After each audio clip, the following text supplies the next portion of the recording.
న్యాయాధిపతులు మొదటి అధ్యాయము.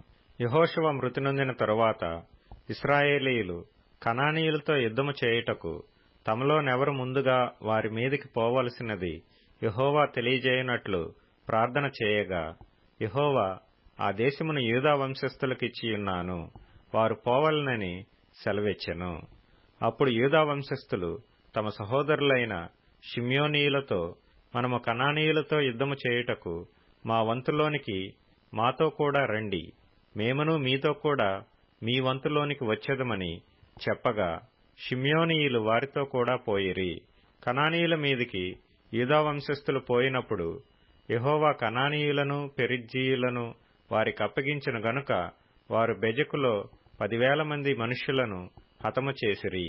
వారు బెజకులో అదోనీ బెజకును చూచి వానితో యుద్ధము చేసి కనానీయులను పెరిజ్జీయులను హతము చేసిరి. అదోనీ బెజకు పారిపోగా వారు అతని తరిమి పట్టుకొని అతని కాళ్ళు చేతుల బొటనవ్రేళ్లను కోసివేసిరి.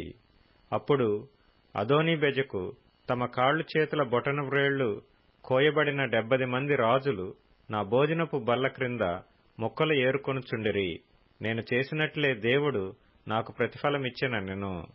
వారు యెరూషలేమునకు అతని తోడుకొని రాగా అతడు అక్కడ చనిపోయెను.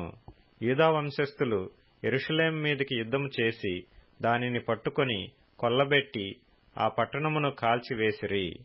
తరువాత యూదా వంశస్థులు మన్యముల యందును దక్షిణ దేశమందును లోయ యందును నివసించిన కనానీయులతో యుద్ధము చేయుటకు పోయిరి.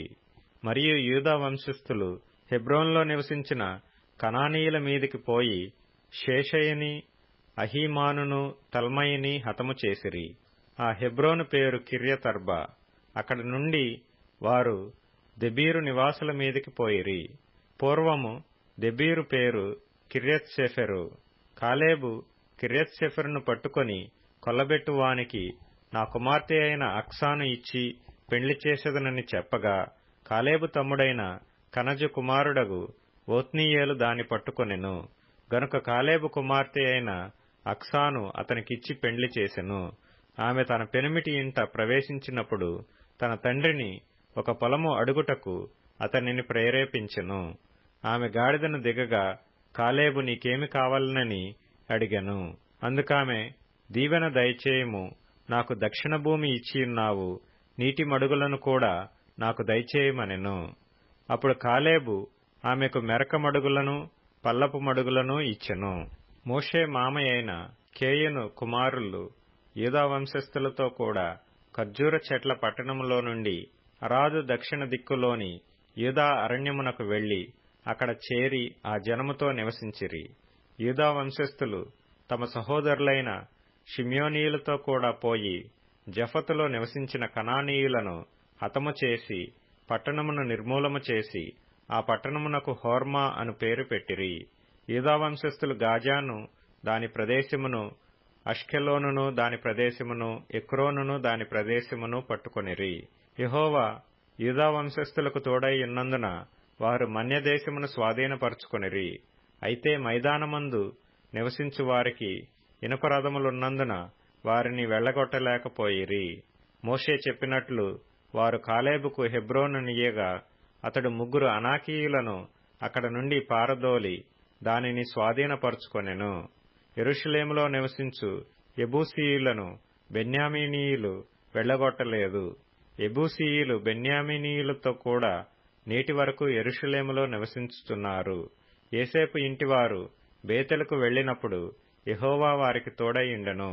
పూర్వము లూజ్ అనబడిన బేతేలును వేగుచూచుటకు యోసేపు ఇంటివారు దూతలను పంపగా, ఆ వేగులవారు ఆ పట్టణము నుండి ఒకడు వచ్చుట చూచి, నీవు దయచేసి ఈ పట్టణములోనికి వెళ్ళు త్రోవను మాకు చూపిన ఎడల మేము మీకు ఉపకారము చేసేదమని చెప్పిరి.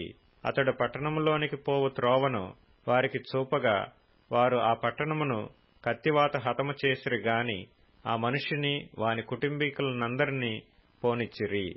ఆ మనుష్యుడు హిత్తీయుల దేశమునకు వెళ్లి ఒక పట్టణమును కట్టించి దానికి లూజు అను పేరు పెట్టెను. నేటి వరకు దానికదే పేరు. మనష్షీయులు బెత్షెయానును దాని పల్లెలను, తయునాకును దాని పల్లెలను, దోరు నివాసులను, దోరు పల్లెలను, ఇబ్లెయామును దాని పల్లెలను, మెగిద్దో నివాసులను, మెగిద్దో పల్లెలను స్వాధీనపరుచుకొనలేదు. ఎలయనగా కనానీయులు ఆ దేశములో నివసింపవలనని గట్టి పట్టుపట్టియుండిరి. ఇశ్రాయేలీయులు బలవంతులైన తరువాత వారు కనానీయుల చేత వెట్టి పనులు చేయించుకొనిరి కాని వారిని బొత్తిగా వెళ్లగొట్టలేదు. ఎఫ్రాయిమీయులు గెజెరులో నివసించిన కనానీయులను వెళ్లగొట్టలేదు. గెజెరులో కనానీయులు వారి మధ్యను నివసించిరి. జెబూలూనీయులు కిత్రోను నివాసులను, నహలోలు నివాసులను వెళ్లగొట్టలేదు. కనానీయులు వారి మధ్య నివసించి వారికి వెట్టి పనులు చేయువారైరి.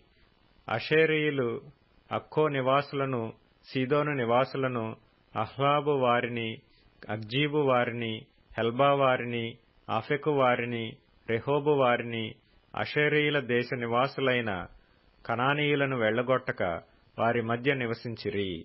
నఫ్తాలీయులు బెత్షెమెషు వారిని, బేతనాతు వారిని వెళ్లగొట్టలేదు గాని బెత్షెమెషు నివాసుల చేతను, బేతనాతు నివాసుల చేతను వెట్టి పనులు చేయించుకొనిరి. అమోరీయులు దానీయులను పల్లపు దేశమునకు దిగనీయక మన్యమునకు వారిని వెళ్లగొట్టిరి.